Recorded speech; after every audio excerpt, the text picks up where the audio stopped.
13 laps away from retaining his crown, as a marathon title race could be decided by a sprint coming up next live. Martin's mission is to keep Pecco's Party Prosecco on ice in sunny Spain. It's time for MotoGP.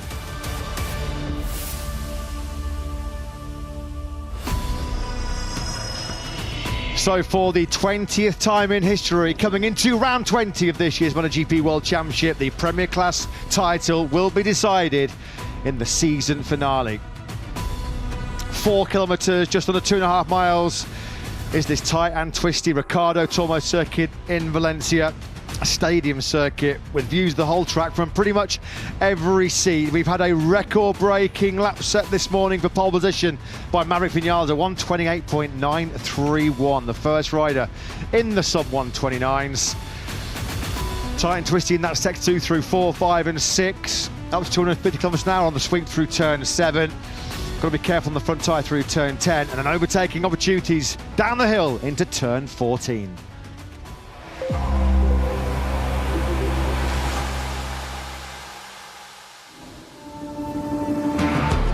So this was last weekend under the spectacular night lights of the Losail International Circuit in Qatar, as Jorge Martin's hopes of winning this year's MotoGP World Championship suffered a body blow right from lights out in Doha.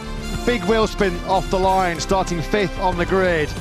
He was picked off by several riders. He was angry, he was frustrated, as at the end of this Qatar Grand Prix, eventually won by Fabio Di Gianantonio, our 8th different winner in 2023. Jorge Martin took the checkered flag in 10th place. And that means he comes into this final showdown, the final shootout of this epic 2023 MotoGP World Championship campaign, 21 points adrift of reigning world champion Pecco Bagnaia, who has bounced back superbly, the reigning world champion on the Ducati Lenovo GP23. After a miserable Friday here in Valencia, Bagnaia was 15th at the end of practice yesterday. But what an emphatic response, a world champion's response this morning. He was in the top 3 in FP2, fastest rider with an all-time lap record in Q1, and he found himself probably one of the most important front row starts of his career, the 50th in his Grand Prix career, as Bagnaia faces match point number 1 here in Valencia. If he wins the Tissot Sprint for the first time since the Red Bull Ring in Austria, and Jorge Martin does not follow him home in second place at the checkered flag at the end of this 13-lapper, Pecco Bagnaia will see history. He'll be Ducati's first ever back-to-back world champion. There's no real pressure on this young man. He has just got to go for broke, simple as that. Try and complete the double win, and then hope that Pecco Bagnaia slips up, fluffs his lines, which we haven't said too often over the last couple of seasons. It can all be done and dusted here today at the end of this 13-lap Tissot Sprint, in the company of Matt Burt and Lewis Sotheby in the commentary box. Simon Crafar down on the grid and in pit lane. Jorge Martin, 6th place on the grid. He starts alongside the 2 factory KTMs of Jack Miller and Brad Binder. Those two have had an eventful crash room weekend here so far in Valencia. They look relatively relaxed down inside Prima Pramac Racing. They have only one task, well, it's been only one task on Super Saturday all weekend coming here to Valencia. They have to make sure, if they're to keep their title hopes alive, that they do not lose more than 4 points to Pecco Bagnaia at the end of the sprint, which is about 20 minutes away from lights out. Well, we've got our live heart rate monitor now fitted to Gino Borsoi. That's relatively calm, isn't it? Down to 80 beats a minute.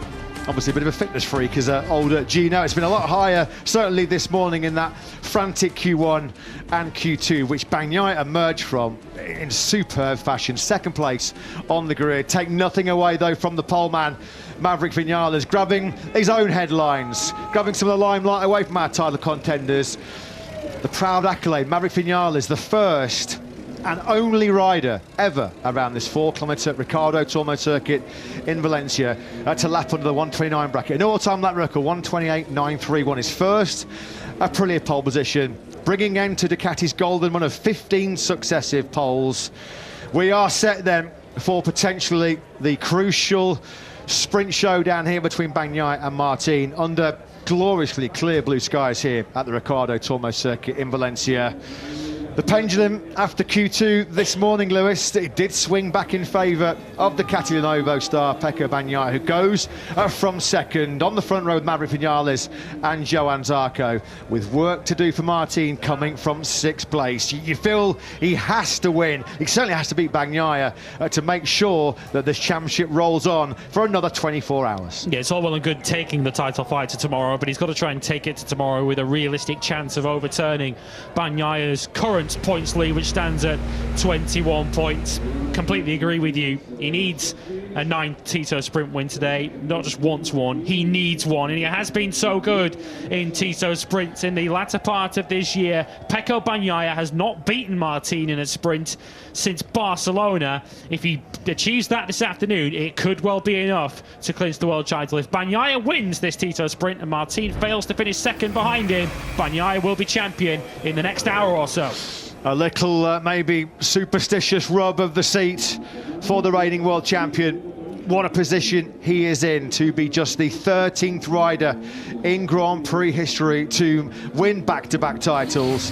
Trying to be only the 4th Italian in history since this great championship started back in 1949 to do that. Umberto Massetti and proper Italian legends, both of them who are here trackside watching if Bagnaia can match their previous exploits. 15 times world champion Giacomo Agostini, and Pecco Bagnaia, what an ally, what a friend to have in his corner here this weekend.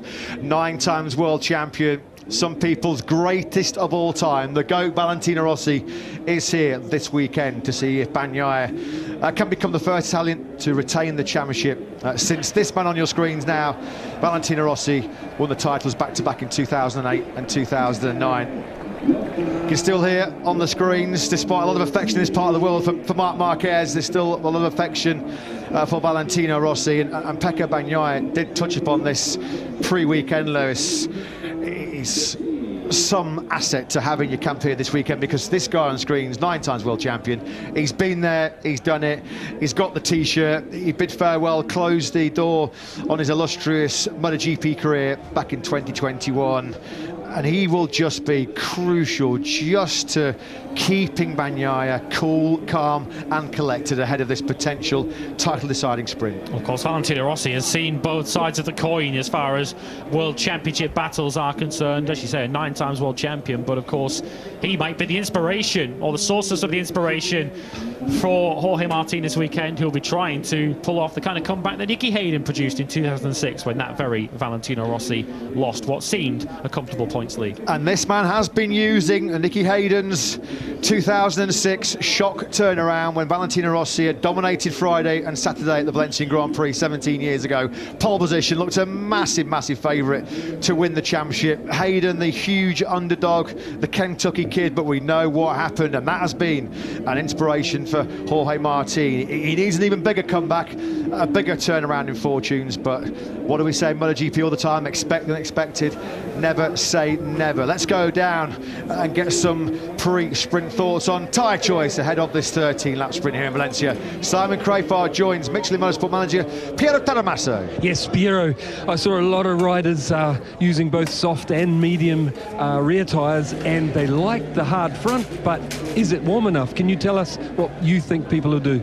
Yeah, the temperature, track temperature is a little bit tricky. It's just 25 degrees. It's just when the front hard they start to work. So many riders, they will go with that because more support. We will see. Just for me, they need to pay attention on the left side. You know, just the first lap. They cannot push 100%. Then will be okay. The front.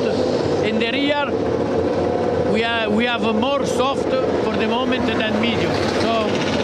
Sorry, Piero, we'll come back just in a moment. Yeah, it's all getting quite noisy down there in pit lane as the 21 riders set to start this Tito sprint. Just a little bit of breaking news. If you joined us yesterday, Joan Mir on the Repsol had quite a high-speed get-off on the run into the turn 8 in FP1 yesterday morning. Unfortunately, after overnight medical checks, he was taken to a nearby hospital in Valencia for some precautionary checks. Neck pain keep the 26-year-old Spaniard out of this final Grand Prix. He's hoping to be fit enough to throw his leg over a prototype 2024 RC213V at the Tuesday test here in a couple of days' time. Let's pick it up again, though, with Simon and Piero. Yeah, sorry about the noise. Piero, can you just finish what you were telling us? Yes, I was talking about the rear choice. Right now we have 2/3 of the riders with the soft because temperature is not so high. The rest is with the medium because there's more stability and better consistency. Thank you. Yeah, thanks, Simon. Thanks to Piero Taramasso. Of course, Michelin under the night lights in Qatar last weekend was certainly under the spotlights, weren't they? As Jorge Martin pulled no punches in a post-race assessment, clearly pointing the finger of blame at or a lack of rear grip from his Michelin hard tyre last weekend, and he hasn't been overly enamoured with the French brand so far here today, Lewis, because it looked like earlier on in Q2 when he went out on the hard front for his final time attack, he'd experienced some vibration issues earlier on in the session. Yeah, Jorge Martin not exactly putting many from Michelin on his Christmas card list at the moment, and he won't have too long to send them, of course, because we're going to be nearly into December here as we get ready for this final round of the MotoGP World Championship. But Jorge Martin has got to try and put all that out of his mind now. He's got to focus on the job at hand and a big 13 laps up ahead of him. Surely, if Jorge Martin's recent Tito Sprint form translates into this upcoming battle, there is going to come a point in this Tito Sprint where Martin comes up behind and potentially alongside Pecco Bagnaia. What fascinates me is how Jorge Martin plays this, because we did see yesterday in yesterday afternoon's practice session that he wasn't afraid to explore one or two of the dark arts to try and disturb his title rival. And he's got a big ally on the front row of the grid as well, his Prima Pramac Racing teammate Johan Zarco, who this morning was the only Ducati rider of their 8-strong stable this season that had yet to start on the front row. Well, he rectified that with an impressive 1:29.144 at the end of Q2 this morning, and maybe the instructions for Zarco will be try and get ahead of Pecco Bagnaia, disturb him, disrupt him and break up his rhythm, and let's get Jorge Martin quickly into victory contention in this sprint. Martin then, he has taken to Super Saturdays like a duck to water, hasn't he, in 2023. 8 sprint wins. He's outscored Bagnaia by 21 points over the 18 sprints so far. It's Sundays where Bagnaia has retaliated, outscoring Martin by 42 points. That is where we sit then, going into this Tito sprint. 6 Grand Prix wins to 4 in favour of Bagnaia. 8 sprint wins to 4 in favour of Martin. Poles, 7 have gone the way of Bagnaia, 4 to Jorge Martin, but the stat that really matters, the one that everybody's focusing on, it's the points. Bagnaia 437, Martin 416. You do the maths at home. 21 points is the gap splitting the 2 Ducati dueling stars here. What about Pecco Bagnaia then? It has already been, in many respects, a brilliant Saturday. 3rd this morning in FP2, 2nd on the grid, and with one hand and 3 or 4 fingers maybe on retaining the World Championship trophy. Let's get some thoughts from Ducati Lenovo team boss Davide Tardozzi, who joins Simon. Yes, he does, Davide. Another incredible turnaround overnight for your engineers and Pecco. You know, and Pecco really putting up with the pressure. Can you give us your thoughts? Yeah, our engineers was very good to finalize a very good setup that give back to Pecco the confidence on the front. But we perfectly know that it will be a very tough race, that sure Jorge Martin is the candidate to the win, because he will be very, very strong and fast since the first corners. So we'll see what's going to happen. We are not caring so much about the winning of Martin, but to collect points enough to let us lead the championship even for tomorrow. Thank you, Davide, and good luck. Thank you. Yeah, thanks, Davide. Thanks, Simon. Yeah, Bagnaia does not have to take unnecessary crazy risks, does he, to win this Tito sprint? A sprint that he starts from 2nd on the grid. Behind Maverick Vinales, who claimed his first pole position since Assen 2021. Bagnaia and Zarco complete the front row. The factory KTMs between Bagnaia and Zarco, and Jorge Martin, who starts on the back of that 2nd row in 6th. Marco Bezzecchi 7th from the Marquez brothers, who both crashed earlier on today in qualifying. Ralph Fernandez starts 10th from Fabio Di Gianantonio, who's got pace to be higher than that, and Aleix Espargaro in 12th. Augusto Fernandez 13th from Enea Bastianini, who's not really in a position to help Pecco Bagnaia from 14th. Fabio Quartararo frustrated to be down in 15th. He has good pace to be higher up the grid than that. Taka Nakagami put in a good lap this morning to take 16th from Luca Marini, who's not having a good final weekend with VR46. He's 17th from Paul Espargaro, Frankie Morbidelli, Alex Rins and Lorenzo Savadori. No Joan Mir on the grid for the rest of the weekend. He quite literally has a pain in the neck after a crash yesterday. He's had a pain in the neck pretty much since he first threw his leg over that Repsol Honda here 1 year ago in Valencia. So we're getting the Mexican wave. We've got a fantastic Saturday crowd here at the Ricardo Tormo circuit in Valencia. This feels like a bigger Saturday crowd than we've seen on some Sundays previously here at this wonderful amphitheatre stadium circuit, trying to keep himself cool. He knows that it's win or bust now at this late stage of the season for Jorge Martin. Let's get some thoughts from. I thought we were going to go down to Gino Bortoli.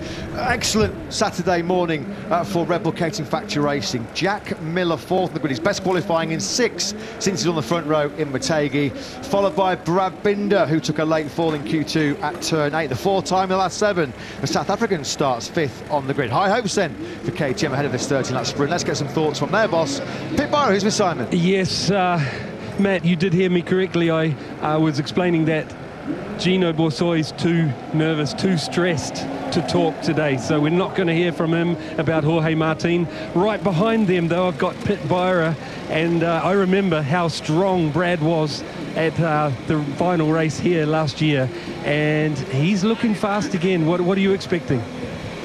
Well, I mean, yeah, he had a good practice so far, and we all know having Brad in the second row for the start, normally he can do something great out of that situation. We are pretty strong in the start. So, yeah, I'm just hoping to end the season, our best season ever. He's 4th in the championship with a good weekend.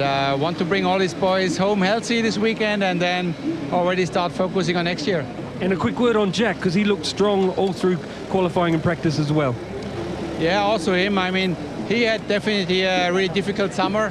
And but I also feel happy that we kind of brought him back. The last 3 weeks have been like a process, step by step, millimeter by millimeter. We told him, come on, let's keep fighting and go back where we come from. And I feel also there we made some progress. So it would be really great to also for him to get a decent result on the last race, because that's what you take mentally into the winter break. Thank you, Pit, and good luck today. Thank you.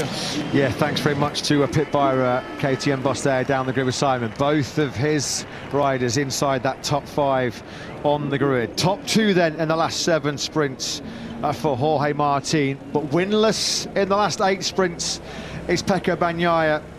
Although he's had 9 weekends so far this season where he's been on the podium in both the sprint and the Grand Prix. Just 1 round in 2023. Astonishing consistency for Bagnaia, where he hasn't finished on the podium in at least the sprint or the Grand Prix. That was at Termatreo Hondo, right back at the start of the season. Well, round 2, in actual fact. Bar 24 hours in Mandalika after the sprint. He's led this World Championship since Jerez, Spanish Grand Prix. What a lap it was this morning, though, from Maverick Vinales on the factory Aprilia.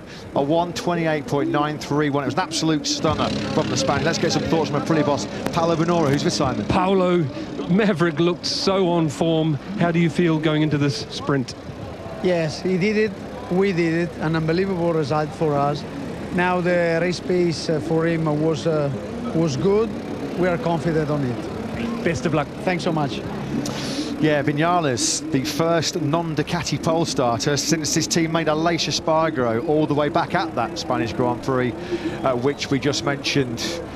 He'll know what's at stake. He knows this high-pressure scenario, doesn't he, Valentino Rossi, as he leaves the grid ahead of this 13-lap Tissot sprint. Alex Marquez, already this season, double sprint winner at Silverstone and most recently in Sepang. He's been on the deck twice though already so far this weekend. Heavy high-speed tumble as well at the first corner in FP1 and at turn 8 this morning in Q2. Well, it's the final sprint in Repsol Honda colours, although he doesn't like using that word. It says it's the last for now for Marc Marquez, who's looked competitive this weekend. You can just see his special tribute crash helmet there, which is on board it, some of the magic moments that he's enjoyed, and boy have there been plenty of those in his time with Repsol Honda, to the point yesterday, he was so competitive that he did a time attack all on his own, which he said was the first time he'd achieved that all season.